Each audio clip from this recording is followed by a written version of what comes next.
Well, it looks like Tennessee may finally win something this year after years and years and years and years of misery and just dredging the bottom of the football world. The Tennessee football team may finally win something this year. The trashiest, most classless, embarrassing fan base in all of college football.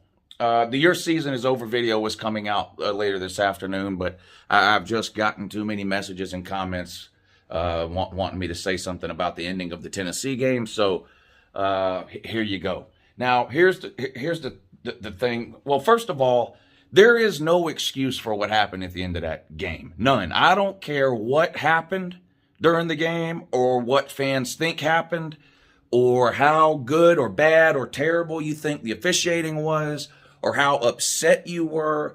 There is no excuse for what happened at the end of that game. That was absolutely embarrassing. Embarrassing for Tennessee. And there was 105,000, whatever it is, people at that game.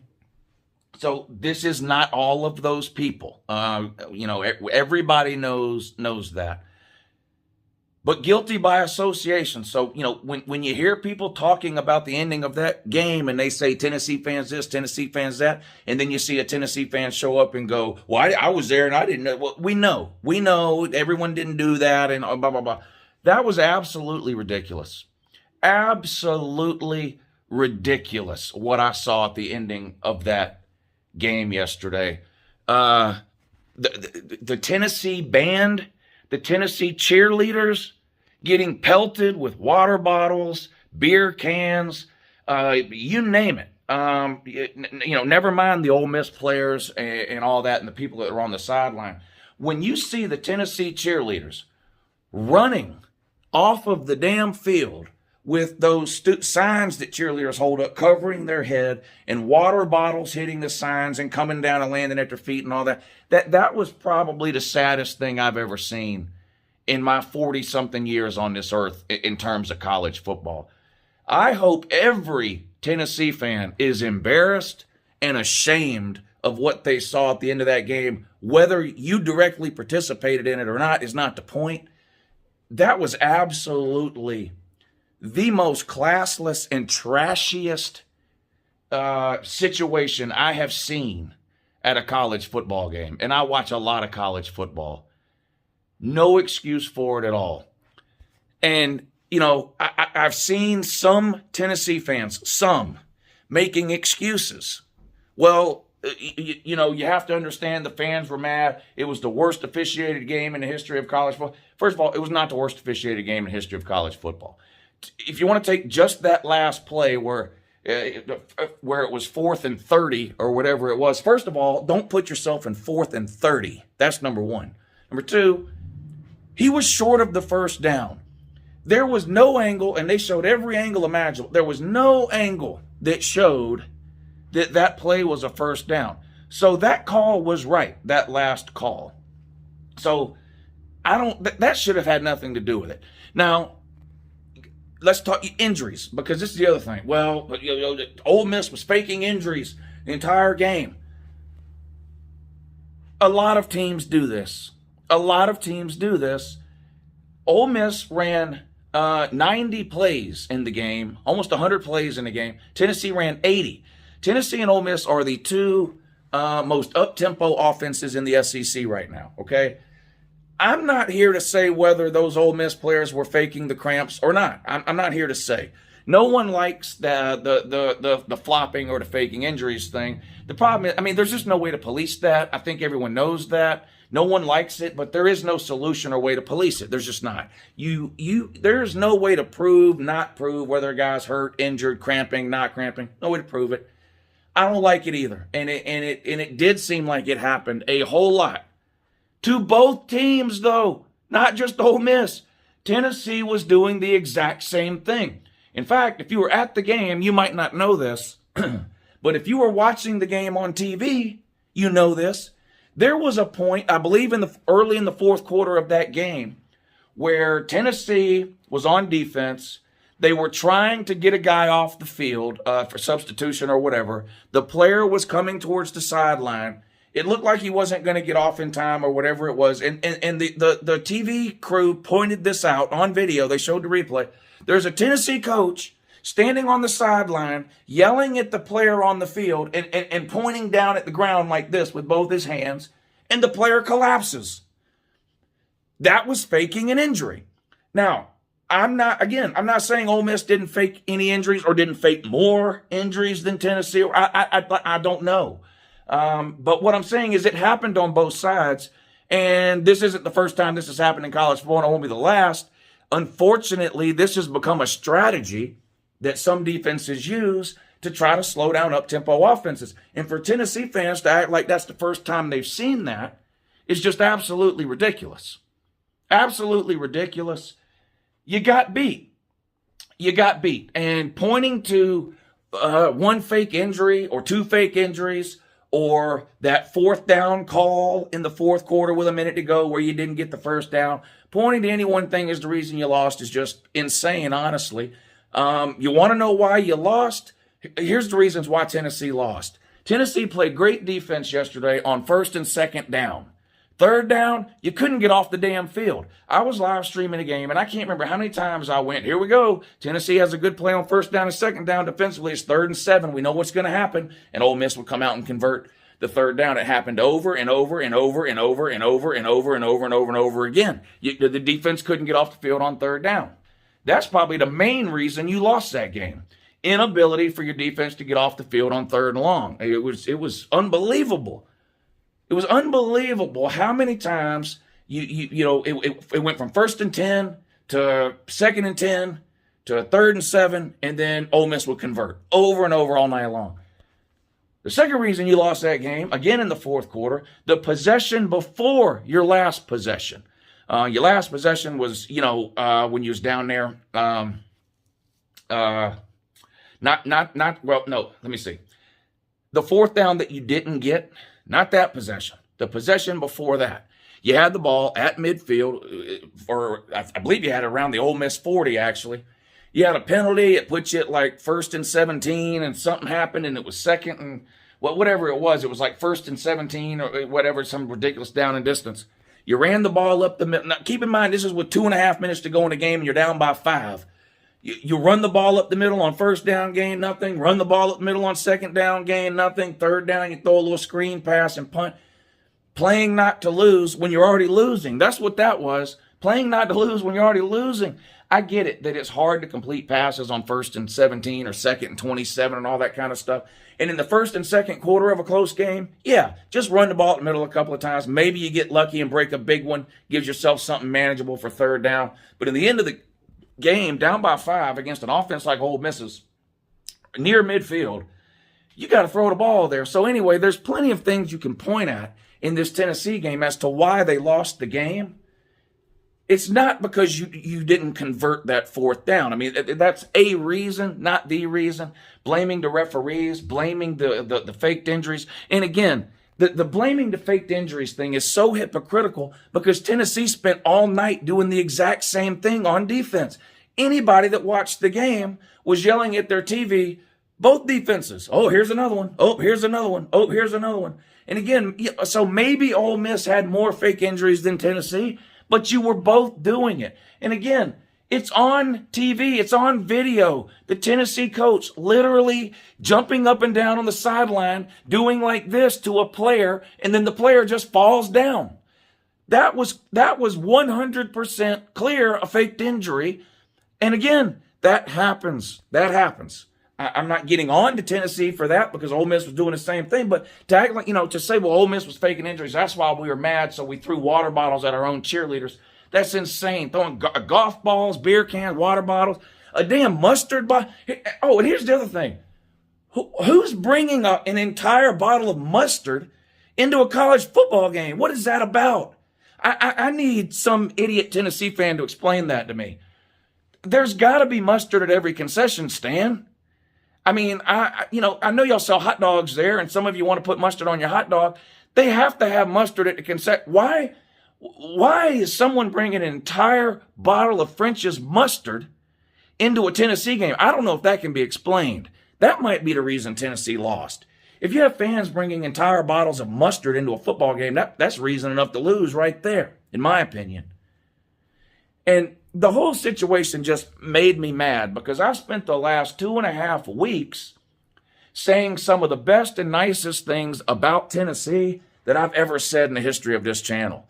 I thought what Tennessee had done the last 2 weeks was impressive. I thought what Tennessee had done the last 2 weeks had a lot of meaning in terms of Tennessee trying to turn the page and get better. The quarterback play was better with Hendon Ho. Josh Heupel was starting to get it together as far as coaching goes. The defense, still a little shaky, but playing a little better. All this week, I was a Tennessee fan. I don't like Lane Kiffin. And besides that, I said this would just be a great story. The start of the decline of Tennessee football really started when Lane Kiffin left y'all in the middle of the night for Southern Cal.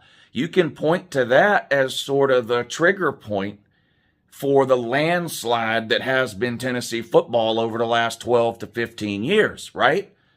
I said, what a great story it would be if Tennessee, coming off 2 big wins in a row where they blew out SEC opponents. And I get it that it was South Carolina and Missouri, but this is Tennessee we're talking about. They play bad SEC teams every year. They don't beat them like they do this year. I mean, they beat the absolute soul out of 2 SEC teams in a row, had a lot of confidence, were riding high into this Ole Miss game. And I said, what a great story it would be if Tennessee at home, at night, prime time, national TV audience, the checker kneeling, the ridiculous uniforms, and Lane Kiffin is bringing the 11th ranked, I believe they were 11th ranked Ole Miss Rebels into Neyland Stadium. What a great story it would be for Tennessee to get this win, not against Ole Miss, but against Lane Kiffin, and sort of bookend this period of darkness for Tennessee football that started with Lane Kiffin when he basically gave you one of these in the middle of the night and left for Southern Cal. What a great story that would be if beating Ole Miss could mark like the official turnaround, coming around the corner, whatever you want to call it, coming out of the tunnel of darkness that you've been in for 12 years.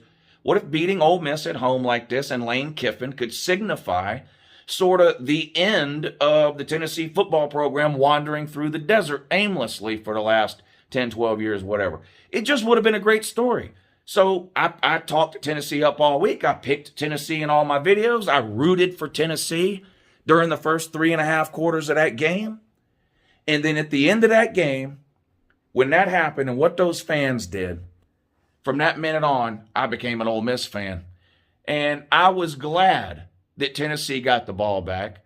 I was glad they got a good return. I was glad they made a couple of plays and got all the way down to the 20-yard line, because that gave Tennessee fans an enormous amount of hope right at the end of the game. Oh my God, we're going to pull it off. Despite everything that's happened, despite all our crying about Ole Miss's fake injuries, despite all our crying about the referees, despite all our crying about Lane Kiffin, despite the 30-minute delay while we pelted our own cheerleaders and band with water bottles, beer cans, golf balls, and mustard bottles, here we are, 20 yards away from winning this game. And then what happened? What happened? Your quarterback got injured. Your quarterback got injured. That's not funny, but it's ironic. And Joe Milton comes in, who the Tennessee fans cannot stand. I mean, I can't. The Tennessee fans, they hate Joe Milton like they hate Jarrett Garantano. And here he comes. And I knew when he came in that the game was over and Tennessee was going to lose. And he made a play.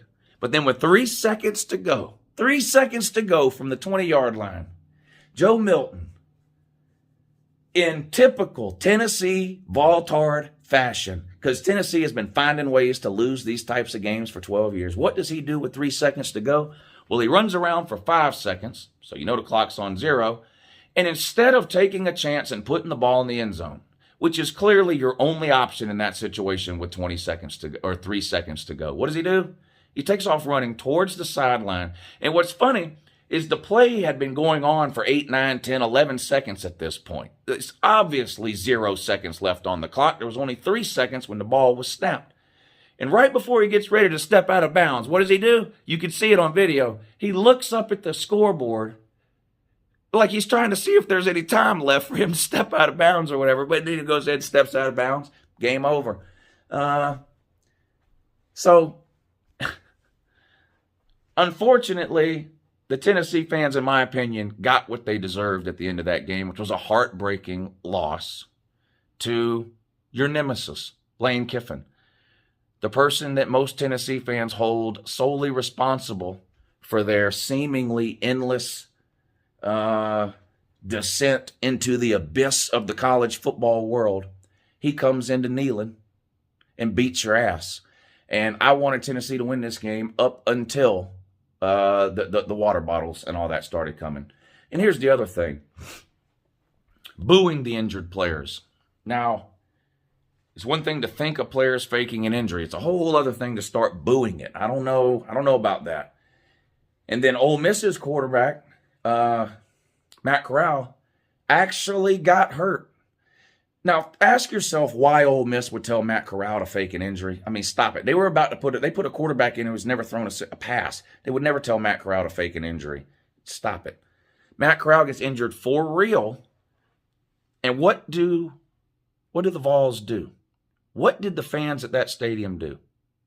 They cheered. They cheered. Matt Corral was legitimately injured, and the Tennessee fans cheered. Now, unfortunately, as a Georgia fan, I've seen this side of Tennessee fans before. Going back to, was 2015? I think it was 2015. When Nick Chubb got injured, one of the worst leg injuries I've seen at Neyland Stadium, and the Tennessee fans cheered. And when Nick Chubb was being basically carried off the field into the locker room, and you could hear this on the TV broadcast back in 2015, the Tennessee fans were singing, "Na, na, na, na, hey, hey, hey, goodbye." So this isn't the first time that Tennessee has proven itself to be a classless, trashy, hillbilly, inbred, butt-chugging, moonshining fan base. And unfortunately for the majority of Tennessee fans who don't fit into those categories, you're probably going to be lumped into that for the next couple of years when people talk about this bottle throwing incident. People just aren't going to take the time when they talk about yesterday's bottle throwing incident. They just aren't going to take the time to go. And I'm only talking about the few hundred people but no, they're just going to say Tennessee fans this, Tennessee fans that, and you're going to get lumped in with it. That's just the way it is. It's the way it's always been, and the way it's going to continue to be. You are who you associate with, unfortunately. And for Tennessee fans, y'all are going to get lumped into this category for the foreseeable future. It's just a trashy, classless way to act. From booing the injuries, to cheering when Matt Corral really got injured, to throwing golf balls at Lane Kiffin and water bottles at the Ole Miss players, and pelting your own band and cheerleaders with trash and debris. That's what last night's game will be remembered for. Not a great football game. Not a game where Tennessee played a top 11 team down to the wire, last minute of the game, having a chance to win at the end. Not a game where Hendon Ho played his heart out for 3.5, 4 quarters. None of that will be remembered. In 50 years, when people look back at this game, it's going to be all about the trashy Tennessee fans throwing trash on the field. You know what it is? It's Tennessee fans throwing themselves on the field. Trash throwing trash.